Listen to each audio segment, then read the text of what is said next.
whatever. If you wanted to, I think you can just connect to any old Twitch chat you want by just firing up an IRC client and like going nuts. But I don't see why you would, because you won't be able to watch the stream at the same time. So that's pretty much the only thing that's good about like the Twitch chat. Which is kind of funny because without the Twitch chat, I don't think that Twitch would be very successful at all. Like, without the ability for the streamer to interact with the fans, like, let's be honest, Twitch would not really be all that interesting. I mean, it'd be like, I guess it just, like, it would be pretty much effectively no different from YouTube at that point. Like, it would offer nothing to differentiate itself from that service. And I'm kind of glad that it's there because, frankly, it sure as hell makes playing video games and recording a hell of a lot more fun, in my opinion, to be able to interact and make it a much more social experience than it would have been otherwise. Like Wander said, this is a reasonable approximation of having a social life. Also, I took another hit, which means, son of a bitch, there we go. Welcome back. 7 wags? Okay, let's try to get this guy this time. I'm gonna focus mostly on surviving, because I have the ability to take exactly 1 hit, and then I'm screwed.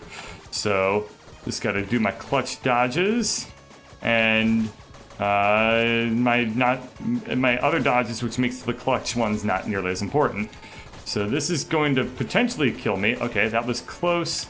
I wouldn't be surprised if this game had patterns that were unbeatable, because you can certainly, I think in my experience so far, get those in the Bane level, but I wouldn't be surprised if you could also get that with the way the bosses generate their attacks. Also, this is it. Yep, there we are. Shit. The second he started doing that attack on that side, and there were the 2 bats on the other side, I knew I was screwed. So, I'm going to fight a different boss. I'm throwing in the towel on that guy. We will come back to him, maybe. Looks like I can buy upgrades. Let's look at buying the upgrades.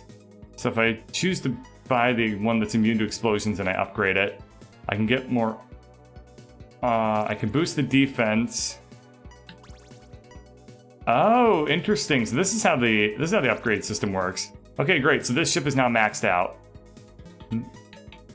Perfect. Now I understand how the upgrades work in this game. There we go. So this just became a hell of a lot easier. Like, considerably easier. Holy crap, this is going to be a breeze. I can now take twice as many hits, and I deal, like, a lot more damage. Shouldn't have gone through that little gauntlet right there like I did. Like, it would be a shame to squander the health that I just got. So, going to try my best to avoid doing that again. Oh, but, definitely appreciating the fact that I still have more health than I would have had going into this without any upgrades at all. So the way the upgrade system works is you collect upgrades in the middle of a level, and then you can just spend them like tokens that you get at the end of every zone. And that's pretty much all there is to it. Cool. Yep, I don't see any more upgrades I can get in this. Oh, I see how it works. So in the lower left, you see you can collect a certain number of gems, and then you can also see all the upgrades. Now see, what I thought was that the upgrades were just for that level alone. Like you basically, for this level, you got like a temporary speed up or something like that. That's not the case at all. How it actually works is you can collect at most 1 shield upgrade, 1 fist upgrade, and 1 zoom upgrade per level. This game looks confusing. It's not really that confusing, it's just a puzzle game on top of everything else. Okay, so now I'm dealing a lot more damage. I think I'm dealing twice as much damage, and I can also take 3 hits as opposed to 2, and I also have, not full health, but I have all the 3 hits available to me going into this boss. So, try not to squander. I'm down to 2 hits. I'm down to where I was. Now I'm screwed. Okay, let's see if I can just kick this guy's ass. That sonic wave attack of his is pretty fucking gnarly, but I think I can do this. He's almost dead, and there we are. Whew. Okay. Note to self. Upgrades are the shit.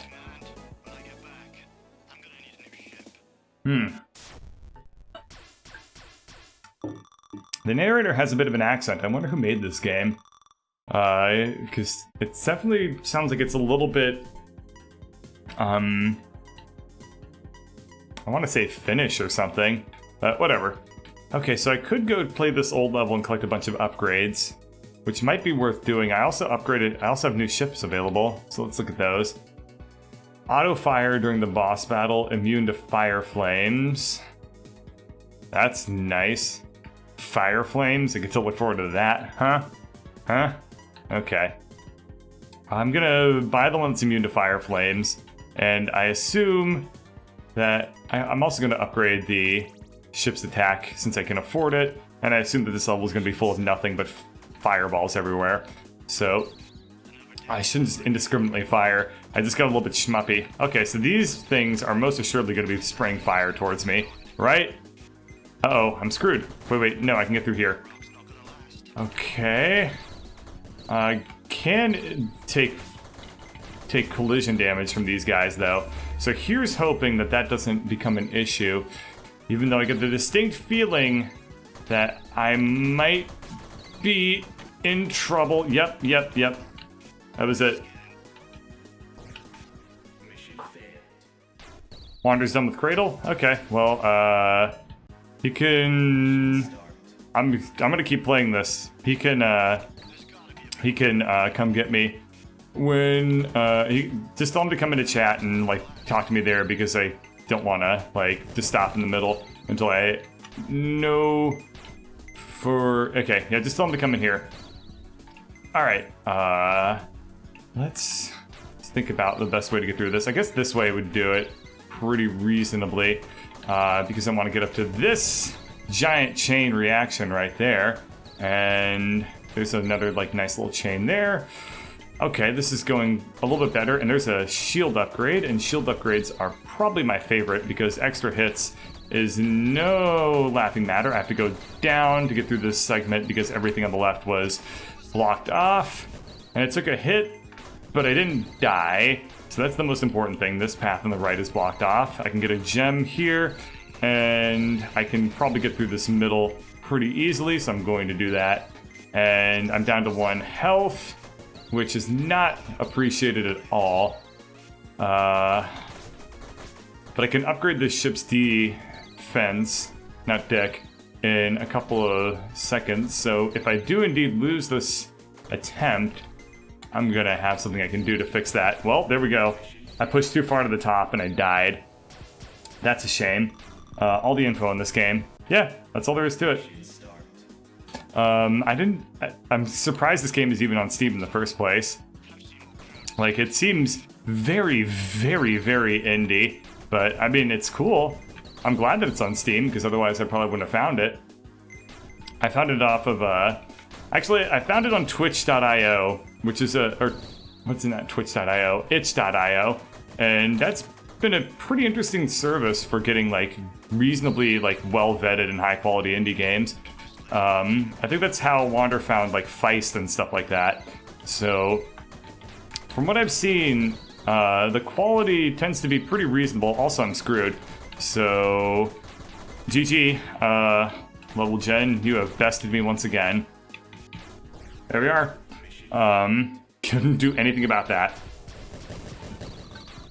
I wonder what my ratio of wins to losses is in this game, because it has been particularly low, I believe. I think...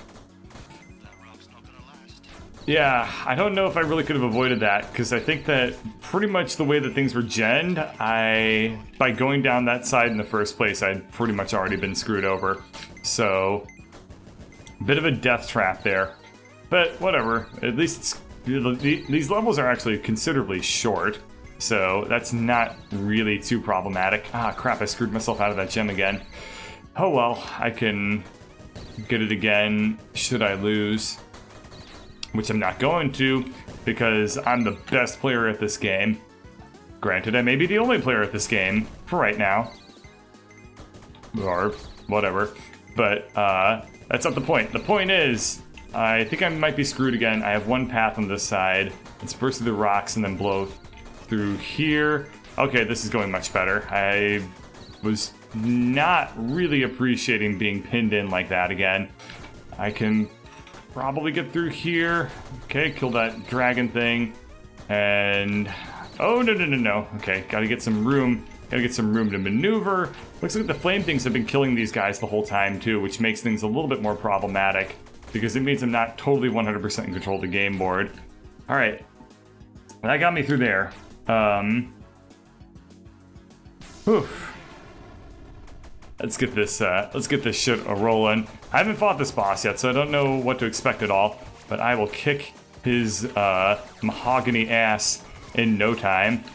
He's got lots of crabby friends, and thinking about it, the auto-fire ship would probably be pretty reasonable for these boss fights, but at the same time, like, it's really not that big of a deal to just kind of hammer the fire button and just focus on dodging. Like, pretty much just not worrying at all about hitting the damn thing. I just know that if I pump out enough volume of bullets, like, I will kill him.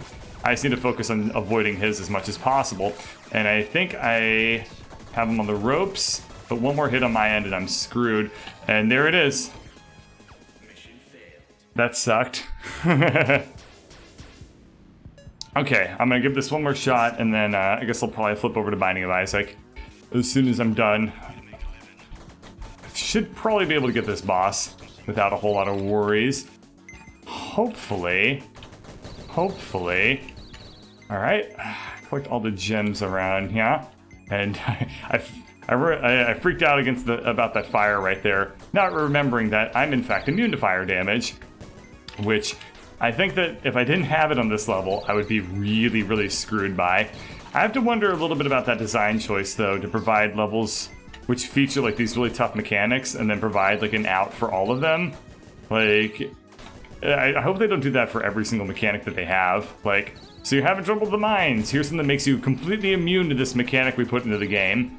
I mean, granted, it's not too bad, but I feel like they're kind of undercutting their design a little bit by giving you too much of an easy out. I mean, certainly it makes it easier on them as designers, because then they don't have to worry as hard about balancing their mechanics, because there's always like you always have like a hard counter in your back pocket that you can pull out at any given time. But is that a really good decision to make? I don't know. I don't really know how I feel about it too much yet. But all I'm saying is that I'm pretty glad that it exists in the first place, because I would be very much screwed without it. Okay. Let's kick this boss's ass. Whoop. Okay. His attacks really aren't that bad. The one I was kind of screwed in this fight because I went in with one less health than I should have, because I took damage when I shouldn't have. So not really too keen on that. Gonna try to avoid all of his shots this time around, though, because I think that his attacks are, generally speaking, pretty gentle. Like the other guy with the sonic attack was much worse. This is fairly gentle, and all I have to do is just kind of pay attention to the pattern, and you can slip through the cracks, as is to be said of pretty much any shoot 'em up, bullet hell-esque inspired thing. Granted, this is certainly not a bullet hell shooter, but it is clearly inspired by it. Don't get me wrong. All right.